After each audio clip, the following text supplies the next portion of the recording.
The winter wind screamed across the Belgian countryside, carrying with it the scent of snow and smoke. It was December 1944, the Battle of the Bulge, and the German army was launching its last desperate counterattack in the West. American lines were breaking under the weight of tanks, artillery, and sheer audacity. In the frozen woods near the town of Bastogne, one small unit of U.S. infantry was about to face a force 10 times its size. Among them was a sergeant named Harold Keller, a farm boy from Iowa with a crazy idea that no one believed would work, until it did. When dawn broke on December 19th, Keller's platoon was dug in along a ridge overlooking a narrow road that wound through the Ardennes. It wasn't much of a road, just a frozen trail through the trees, but intelligence officers said it was vital. If the Germans took it, they would roll straight toward Bastogne and split the American defense in two. Keller's unit, barely 50 men, was all that stood in their way. They had no tanks, no heavy artillery, and supplies were running low. Snow clogged the barrels of their rifles, and frostbite gnawed at their fingers. The men cursed the weather, the war, and their luck. Then through the morning mist came the unmistakable growl of engines. German panzers, followed by infantry. The ground trembled. The men braced for annihilation. Keller crouched behind a tree, staring down the narrow road. He had been a mechanic before the war, a man who understood machines, their strengths and their weaknesses. As he watched the German column approach, an idea began to form in his mind. It was insane, even suicidal, but it might buy them time. He whispered it to his commanding officer, who stared at him in disbelief. "You're out of your damn mind, Keller," the lieutenant said, but the sergeant only smiled. "Maybe," he replied, "but it'll slow them down." Minutes later, Keller began gathering men and supplies, a few fuel cans, some TNT, and whatever spare wire they could find. While the others prepared to fight, he worked feverishly in the snow, shaping his plan beneath the noses of the approaching enemy. The German tanks were less than a mile away now, their engines roaring louder with every second. Keller's hands were trembling, but not from the cold. He was about to turn an ordinary farmhand's understanding of machinery into a weapon that would stop a German counterattack dead in its tracks. The German column came into view just as Keller finished laying the last of the fuel cans. Through the haze of falling snow, the silhouettes of panzers emerged. Gray beasts grinding through the forest, their engines rumbling like thunder. Behind them marched infantry in white camouflage, rifles slung across their shoulders. The ridge shook with each passing moment. The Americans held their breath. Keller's crazy idea was simple, dangerously simple. He had soaked the snow-covered road with gasoline, then hidden the remaining fuel cans in the ditches along both sides. He strung wires and charges through the slush, connecting them to a small detonator box scavenged from a wrecked Jeep. The snow and ice disguised everything. His goal wasn't to destroy the tanks outright. That was impossible with their limited firepower. Instead, he wanted to turn the narrow road into an inferno, to blind and stall the German advance long enough for reinforcements to regroup. As the first tank rolled closer, Keller could see the white Balkenkreuz painted on its armor. His men watched him from their foxholes, eyes wide, breath steaming in the cold. "Wait for it," Keller whispered. The tension was unbearable, every heartbeat louder than the tank's engine. The Panzer commander stood halfway out of the turret, scanning the ridge through his binoculars, unaware that he was driving straight into a trap. Then Keller slammed the detonator. The forest exploded in fire. A wall of flame ripped down the road as the buried fuel ignited, engulfing the lead tank in a blinding blaze. The gasoline-soaked snow turned to steam and molten mud. Flames leapt high into the treetops, the roar echoing through the woods like artillery. The second tank veered off the road, its treads slipping on ice, and crashed into a ditch. German soldiers dove for cover, shouting in confusion. For a moment, it looked as if the entire forest was on fire. The Americans opened up with everything they had: rifles, machine guns, mortars. Keller's platoon had just turned the narrow road into a death trap. Through the smoke, the panzers fired blindly, their shells ripping through trees but hitting nothing of value. The road was too narrow to maneuver, the snow too deep to bypass. The entire column was stuck, immobilized by one man's insane idea. Keller didn't stop there. He signaled his men to shift their fire toward the rear of the German column, forcing them into even greater panic. Flames reflected off the snow, casting eerie light on the battlefield. German shouts echoed through the woods. Orders, confusion, screams.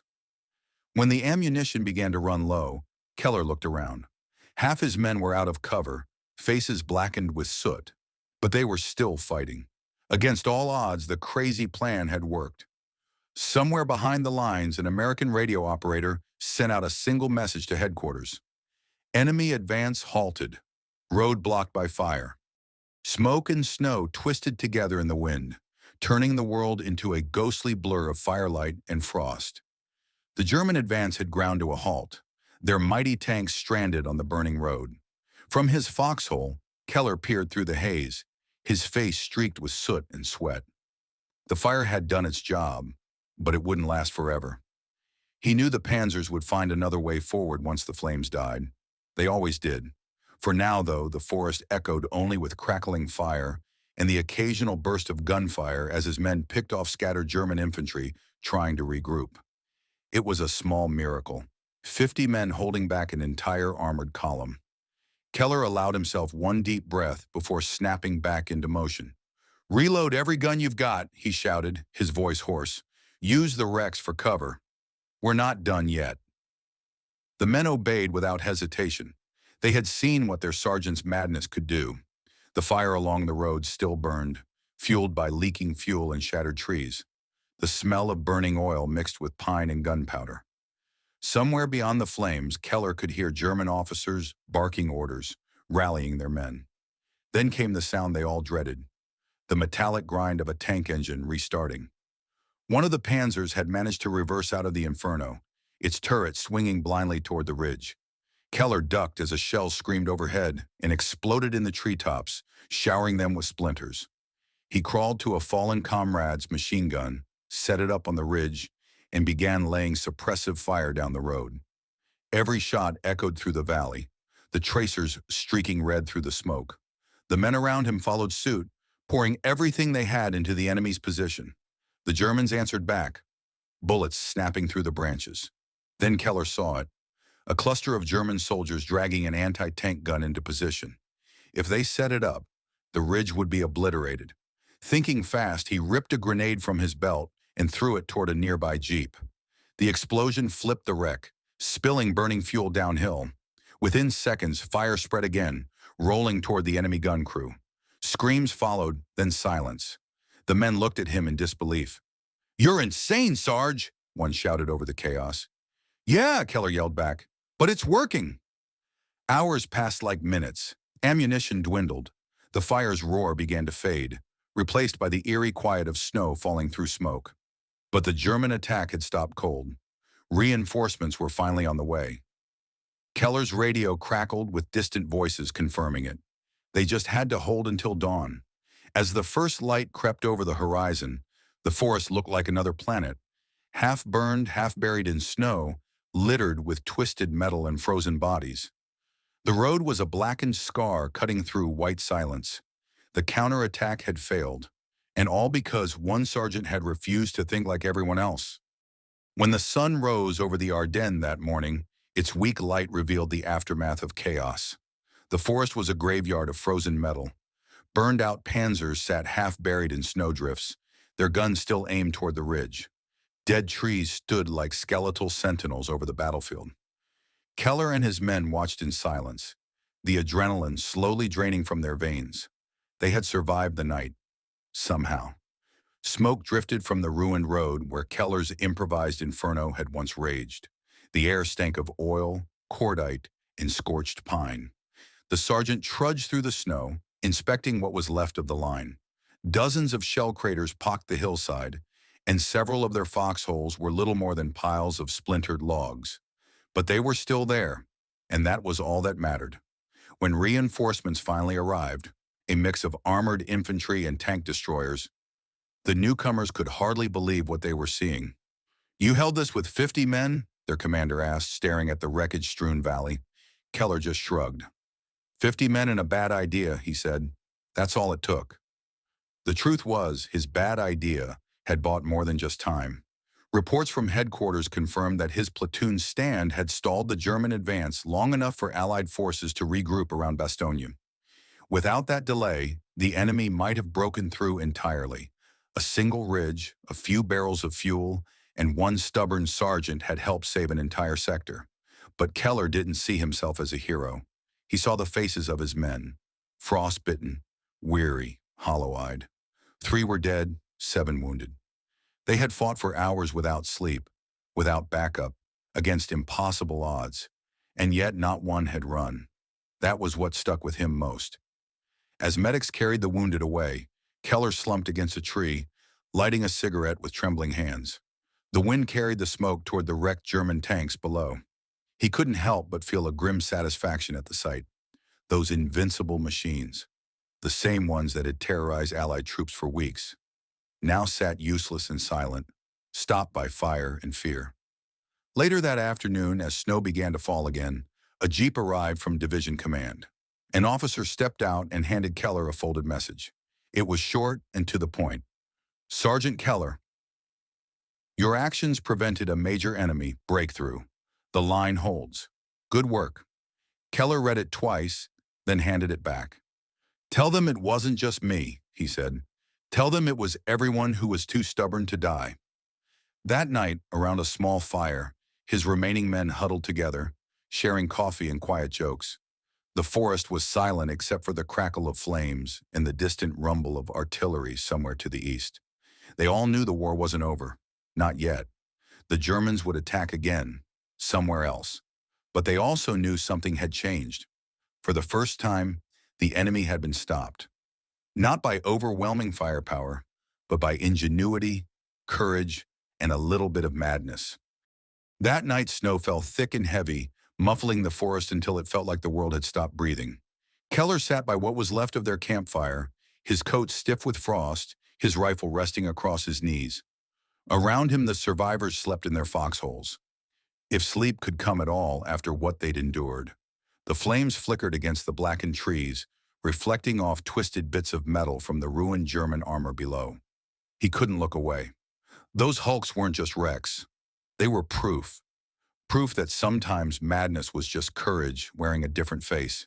He thought of home, the frozen fields of Iowa, the sound of tractors in the distance, the smell of gasoline and earth. Maybe that was where the idea had come from. He'd spent his youth fixing engines, learning how fuel moved, how fire behaved.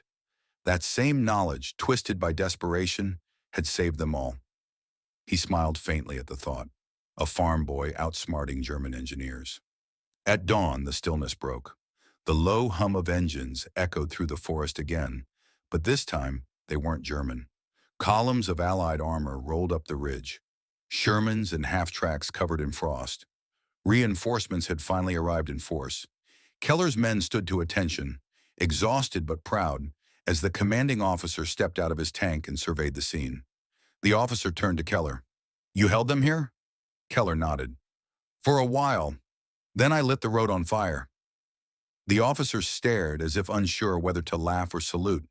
Finally he said, "Well, Sergeant, I don't know whether to call you insane or brilliant, but you saved Bastogne." Word spread fast. Within a day, everyone in the sector was talking about the ridge that burned. Keller's platoon became a legend. The 50 men who stopped a counterattack. Letters from command came, and even a few reporters appeared weeks later, scribbling in their notebooks while Keller tried to downplay everything. He hated attention. "I didn't stop anything, Nisham," he said. "The fire did." But the men who were there knew better. They had seen what courage looked like. A man willing to risk his life on an idea that made no sense until it did. A few days later, Keller's unit was ordered back to the rear for rest. As they loaded their trucks, he took one last look down the ridge. The snow had covered the burn marks, but the shapes of the tanks still showed through like ghosts. He knew the war wasn't done, not by a long shot. The Germans were far from beaten, but he also knew something they didn't. The tide had shifted. The arrogance that once drove the enemy had met something stronger. American ingenuity born in desperation. Before leaving, Keller walked down to the wreckage of the lead Panzer. Its gun was twisted, its hull blackened. He placed his gloved hand on the cold steel and whispered, "You should have stayed home too."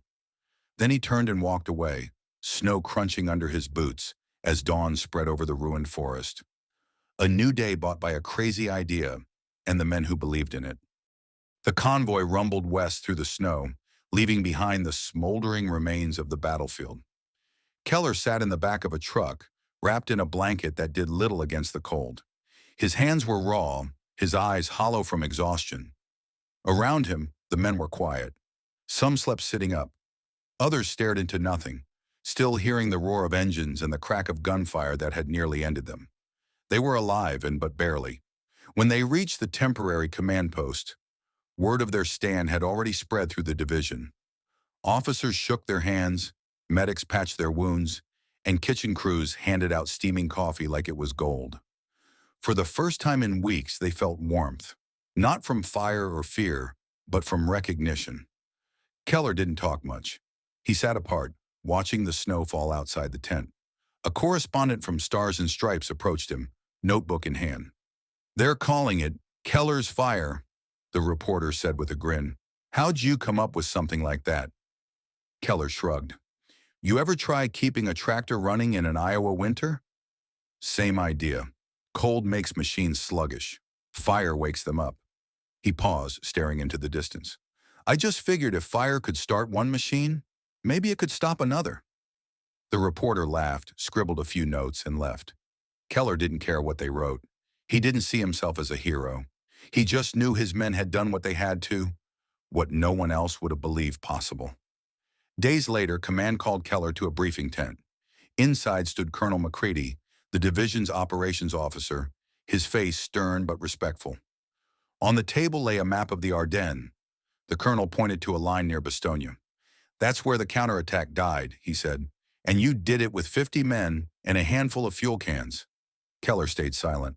The colonel smiled faintly. "You've got guts, Sergeant." "Maybe a few loose screws, too. But guts win wars." He extended his hand. "You and your boys did good."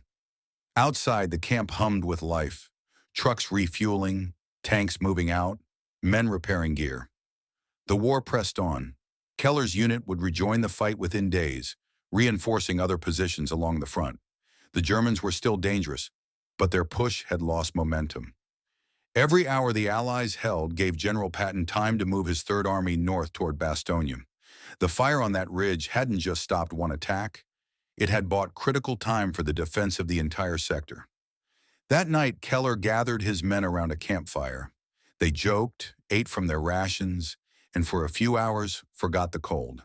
The sergeant leaned back and looked up at the sky, where snowflakes glowed faintly in the firelight. One of the younger soldiers nudged him. "Hey, Sarge, you think we'll get home after this?" Keller smiled faintly. "If the snow doesn't kill us first." But in his heart, he knew they would. Because if a handful of men could stop a German counterattack with nothing but gasoline and grit, then maybe, just maybe, they could survive anything.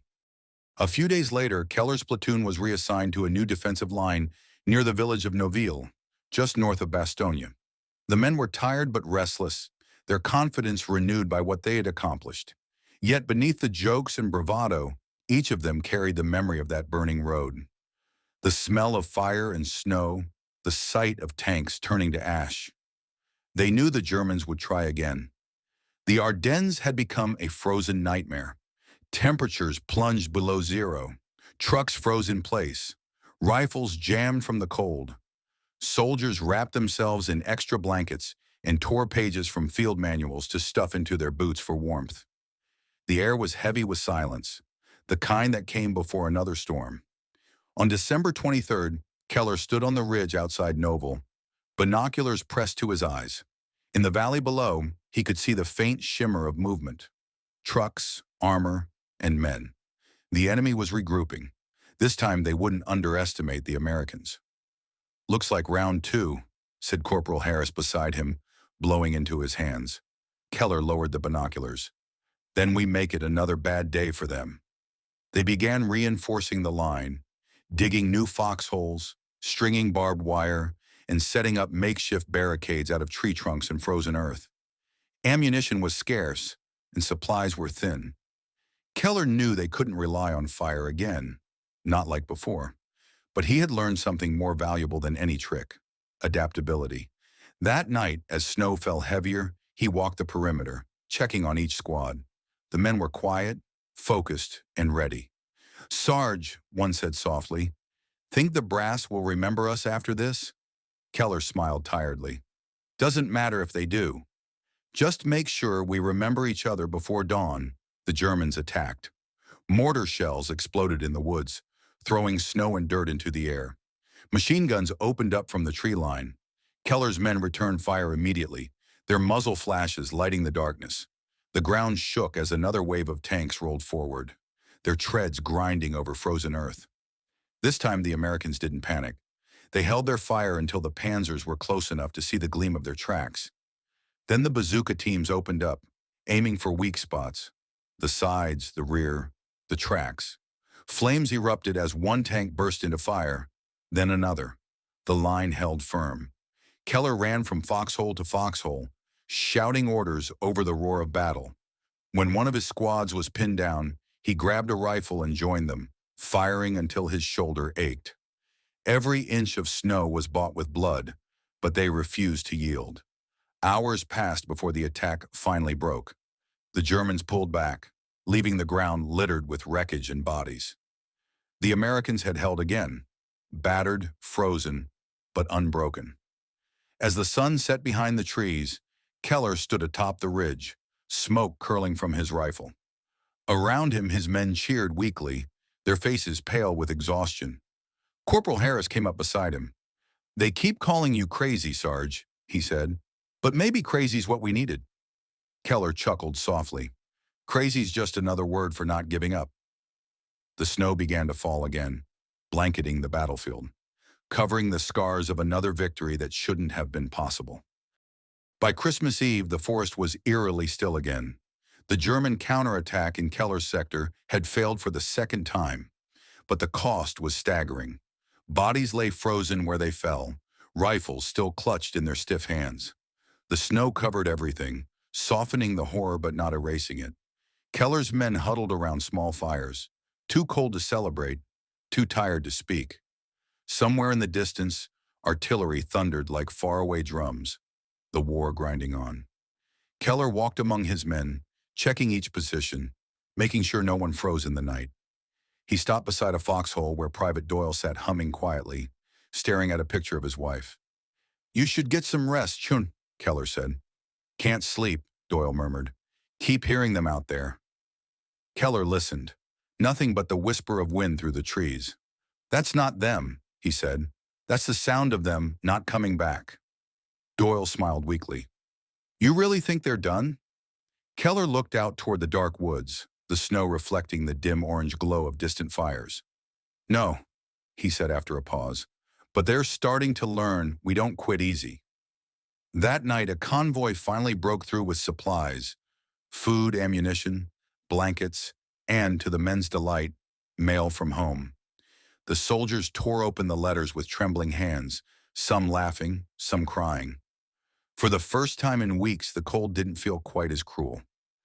Someone passed around a bottle of whiskey, another sang a carol, off-key but determined. Amid exhaustion and grief, a strange peace settled over them. Fragile, fleeting, but real. In the morning, Keller was summoned to the command post. The colonel from division headquarters stood waiting, a small stack of papers in hand. "Sergeant Harold Keller," he began, "your actions on December 19th delayed an entire German armored column, allowing our forces to hold Bastogne. You've been recommended for the distinguished service." Cross Keller blinked. "Sir, I didn't do it alone." The colonel smiled. "No one does. But someone has to light the fire first." He extended his hand and Keller shook it reluctantly. The medal meant little to him. His real reward was standing outside. His men, alive against all odds. Later that day, Keller walked back to the ridge where it had all begun. The battlefield was almost unrecognizable now, buried under snow. The burned-out tanks were just dark shapes half hidden beneath the drifts. He stood there for a long while, remembering the chaos, the fear, the impossible gamble that had somehow worked. A nearby chaplain approached quietly. "They say one idea can change everything," he said softly. "Yours did." Keller shook his head. Ideas don't win wars. Men do. The chaplain smiled faintly. Maybe, but it takes an idea to give men a reason to fight. Keller looked out over the silent forest, smoke rising faintly in the distance, where the war still raged. His hands were scarred, his uniform tattered, but his eyes were steady. Somewhere out there, the Germans were regrouping again. Somewhere else, another ridge was waiting. But for now, just for this moment, Harold Keller let himself breathe. One soldier, one spark, against the storm. By January 1945, the German offensive that had begun with such ferocity was collapsing. The skies cleared, Allied bombers returned, and reinforcements poured in. The Battle of the Bulge, Hitler's final gamble, was turning into a retreat. The frozen forests of the Ardennes, once alive with tank fire and chaos, had become silent again, broken only by the crunch of boots and the creak of metal under snow. For Keller and his men, the fight wasn't over, but the momentum had shifted. They were no longer holding the line. They were pushing forward. Each day they advanced through wrecked villages and charred fields, chasing the remnants of the German army back toward the Rhine. The once invincible panzers now moved only at night, afraid of the Allied planes that ruled the skies by day. As they advanced, Keller's platoon passed through the same kinds of roads and forests where their nightmare had begun. In one abandoned village, Keller stopped beside a burned-out Sherman tank, its turret blown apart. He ran his hand along the cold armor. "Some poor bastard fought as hard as we did," he murmured. War, he thought, was less about sides and more about endurance. Who could keep standing when everything else fell apart? The men respected him even more now, though he never sought it. He spoke little, led by example, and never asked anyone to do something he wouldn't do himself. His reputation had spread beyond the platoon. Soldiers in neighboring units called him the Fireman of Bastogne. Keller hated the nickname, but it stuck. At headquarters one morning, a major showed him a map covered in red and blue lines. "You're a lucky man, Sergeant," the officer said. "That fire of yours bought Patton the time he needed to move north. You may have helped save the entire town." Keller studied the map without speaking. Luck, he thought, had nothing to do with it. It had been fear, instinct, and sheer desperation. Nothing noble, just survival. When the fighting finally moved out of the Ardennes, Keller's platoon was reassigned to a rear position for rest and refit. The men were ghosts of themselves. Thinner, quieter, older than their years. They cleaned their rifles in silence, patched torn uniforms, and wrote letters home. Yet something unspoken bound them tighter than ever. They had seen the worst and beaten it back. One evening, as the sun dipped low, Keller sat outside a barn where his men were billeted. Corporal Harris joined him, handing over a tin cup of coffee. "Heard the brass might give you a medal, Sarge," he said. Keller smirked. "They can keep it. The real prize is being alive." Harris chuckled. "You ever think about what you'll do when this is over?" Keller took a long sip before answering. "Go home. Fix engines. Maybe build something that doesn't explode when you light it." The two men sat in silence for a while, watching snow fall gently over the quiet fields. Somewhere beyond the horizon, the war still raged. But for the first time in months, it felt like it was ending. Keller knew history wouldn't remember their names. But maybe, just maybe, it would remember the moment when one soldier's impossible idea had turned chaos into hope and stopped an army in its tracks. When the snows finally melted in the Ardennes, the war was all but over. The forests that had once thundered with tanks and gunfire were silent now, broken only by the sound of birds returning to the bare branches. Rusted shell casings glimmered faintly under the thawing ice. Charred wrecks of panzers and Shermans jutted from the ground like the bones of giants. And somewhere among them, Sergeant Harold Keller and his men prepared to go home. The war had changed them all. Faces once young and eager were now lined and hollow-eyed. Laughter came slower, and silence lingered longer. Yet beneath the exhaustion, there was pride. Quiet, humble, but unshakable. They had done what no one thought possible, held the line against an army that was supposed to be unstoppable, and it had started with one man's crazy idea. Keller walked alone to the ridge where it all began. The snow was gone now, replaced by soft mud and the faint scent of pine. He found the scorched remains of the road, a long, dark scar still visible where the fire had once raged. The wreckage of the German tanks was half buried, their armor streaked with rust. The forest had reclaimed much of the battlefield, but the memory of that night was burned into him forever. He stood there for a long time, remembering the roar of the flames, the deafening explosions, the shouts of his men fighting through the smoke. It didn't feel like victory. It felt like survival. And maybe that was what victory really meant. Not glory, not medals, but simply outlasting the storm. Back at camp, his men were packing up, preparing to move west toward Luxembourg. The war was nearly over, though none of them dared say it aloud. Keller climbed into a jeep, looking one last time toward the woods that had tested them all. When they reached the main road, a courier handed Keller a sealed envelope. Inside was a citation confirming his award, the Distinguished Service Cross. The paper was crisp and formal, written in the language of the Army, for extraordinary heroism and decisive leadership under fire. Keller read it once, folded it neatly, and tucked it into his jacket. He never mentioned it again. Years later, long after the war ended, Keller returned to Iowa. He ran a small garage outside Des Moines, fixing tractors and trucks just like he used to before the war. He never boasted about his service. When people asked about the medal that hung in a dusty frame in his office, he'd just smile and say, "That was for doing something dumb that happened to work." But sometimes when winter came and the wind howled across the fields, he'd pause at the sound of an engine misfiring or a spark catching flame, and he'd remember the ridge, the fire, and the men who stood with him against the impossible. Historians would later write about the Battle of the Bulge, about Patton's advance, Bastogne's defense, and the brutal winter that nearly broke the Allied line. In the official reports, one small note remained. Enemy counterattack delayed near Bastogne by improvised defensive action. It didn't mention names. It didn't have to. The men who were there knew, because sometimes history isn't written by generals or strategies. Sometimes it's written by a single spark, lit by a soldier who refused to think inside the lines, who dared to be called crazy, and who turned one moment of madness into a miracle.